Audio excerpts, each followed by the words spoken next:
وطائے فقیر سندھ میں وطائے فقیر کے دلچسپ قصے تو مشہور ہیں۔ آج ہم آپ کو ایک ایسا ہی قصہ سناتے ہیں۔ ایک بار وطائے فقیر ایک دن ایک مجلس میں بیٹھے تھے۔ مولوی صاحب کہہ رہے تھے کہ رزق اللہ کا وعدہ ہے۔ اللہ تعالیٰ نے فرمایا ہے میں اپنے مخلوق کو ہر جگہ پر روزی پہنچاتا ہوں۔ وطائے فقیر مجلس سے اٹھے تو دل میں ارادہ کر لیا کہ اس بات کو آج آزمائیں گے۔ دوسرے روز اپنا کام دھندا کرنے کے بجائے شہر سے باہر جنگل میں ایک درخت کے نیچے جا بیٹھے اور دل میں پختہ ارادہ کر لیا میں کسی سے کھانے کے لیے کچھ نہ مانگوں گا، دیکھوں اللہ تعالیٰ مجھے کس طرح روزی پہنچاتا ہے۔ انہیں اس طرح صبح سے بیٹھے عصر کا وقت ہو گیا، کھانے پینے کا کوئی انتظام نہ ہوا اور بھوک بہت ستانے لگی تو وطائے فقیر بہت پریشان ہوئے، لیکن مولوی صاحب کی باتوں کو آزمانے کے خیال سے وہیں پر بیٹھے رہے۔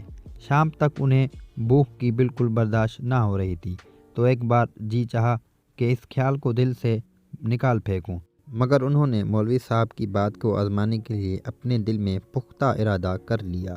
دل کو مضبوط کر کے وہیں پر بیٹھا رہا۔ تھوڑی دیر بعد خیال آیا کہ درخت کی چوٹی پر چڑھ جاؤں، اگر اللہ کی طرف سے کوئی امداد آ رہی ہو تو اسے دور سے ہی نظر آ جائے۔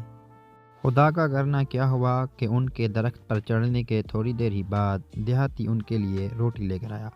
اصل میں وہ شام کو کھیت سے گھر جاتے ہوئے انہوں نے وطائے فقیر کو وہاں پر دیکھ لیا تھا۔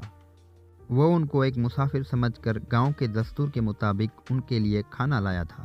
وطائے فقیر نے اسے آتے دیکھا تو دل میں سوچنے لگا کیا واقعی اللہ اپنی مخلوق کو کسی نہ کسی طرح روزی پہنچاتا ہے۔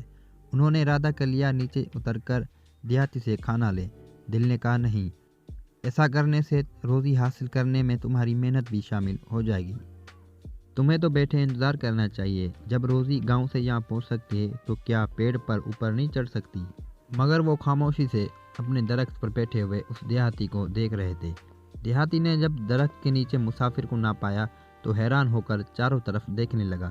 شام کا اندھیرا پھیل چکا تھا اور وطائے فقیر تھے بھی درخت کی بہت اونچی شاخ پر۔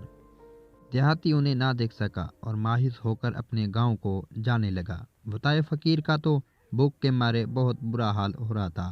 انہوں نے جب دیہاتی کو واپس جاتے دیکھا تو سوچا کہ اگر یہ واپس چلا گیا تو پوری رات بھوکا سونا پڑے گا۔ یہ سوچ کر انہوں نے آہستہ آہستہ آواز مارنا شروع کر لی۔ دیہاتی ان کی آواز سن کر پلٹا، اس نے اوپر دیکھا، سوچا کہ مسافر جنگلی جانوروں سے بچنے کے لیے درخت پر چڑھ گیا ہے۔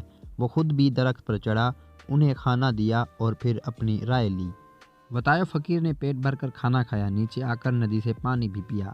جب جسم میں تھوڑی طاقت آئی تو سیدھے ہی مولوی صاحب کے پاس گئے اور ان سے کہنے لگے آپ کی بات اس حد تک تو صحیح ہے، لیکن اللہ تعالیٰ گاؤں سے جنگل تک روزی پہنچاتا ہے، لیکن درخت کے نیچے اور اوپر روزی منگوانے کے لیے انسان کو خود بھی کچھ کرنا پڑتا ہے، ورنہ رزق واپس چلا جاتا ہے۔ سچ تو یہ ہے کہ ساری نعمتیں اللہ ہی دیتا ہے، لیکن انہیں حاصل کرنے کے لیے انسان کو بھی کچھ نہ کچھ کرنا پڑتا ہے۔